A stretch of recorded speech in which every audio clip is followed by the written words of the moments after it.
Anyway, I asked him, Mother got in a little bit on this one, but Dad mainly told me the story. I asked him about how they got engaged, how they got married. And I think I'm probably the only one that knows this story. And I think Dad had a lot of fun telling it. I remember Mother did a little bit of squirming when he was telling me about it. Anyway, Mother, at the time, had just graduated from high school. She was still 17.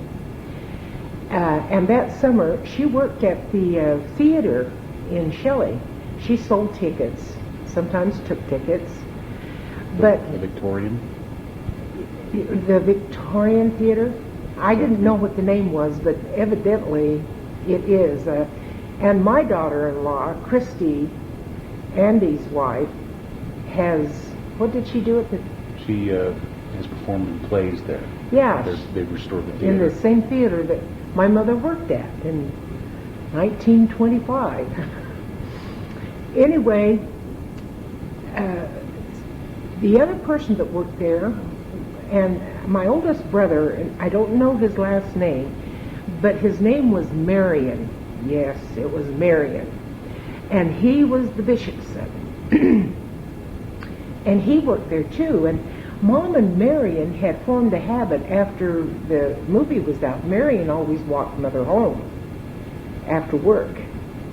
And Dad knew this. Anyway, all that summer he courted Mother, and Mother kept putting him off. And he says that he kept asking her to marry him, and she kept giving him cute little answers, like the one I remember was, "Oh, why don't you ask me when the moon is full?" And she'd make little comments like this and wouldn't give him a direct yes or no, and just being coy. And Mother later told me that she really didn't feel like she was old enough to get married. She really liked Dad an awful lot.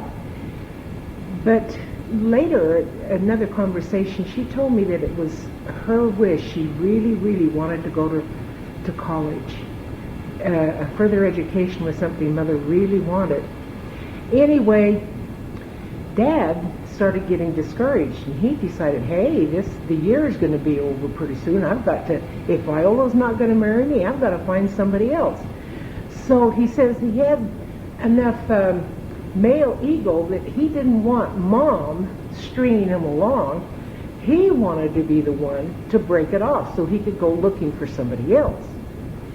He says that he knew that Marion walked her home all the time, and Viola didn't know that he knew this, evidently, because he says he decided that he had arranged that he would just happen to walk by the movie theater when she walked out with Marion to go home.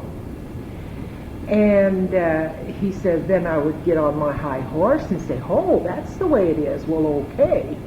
No wonder. And he'd break it off with her because she was with somebody else. And he says that way he could save face.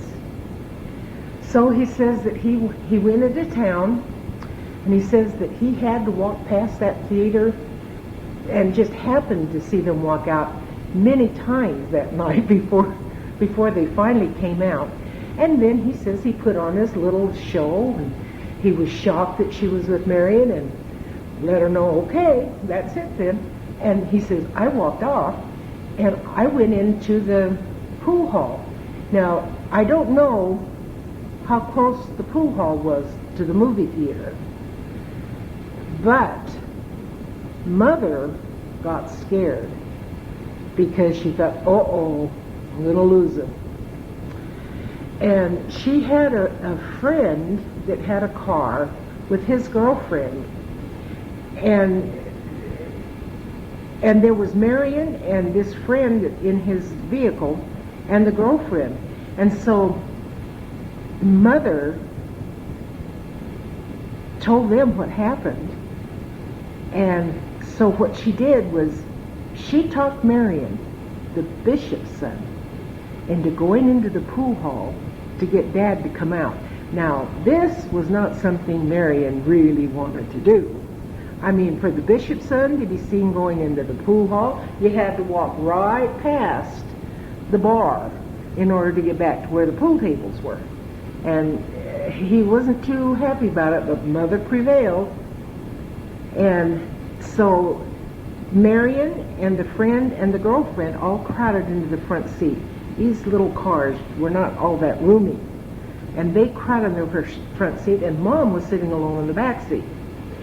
And Marion came, brought Dad out, got into the front seat, and Mom invited him into the car. And he reluctantly got in, and he says that Mom looked at him and says, do you remember the question you asked me the other night? And he says, yes. And she says, well, the answer's yes. So they got engaged.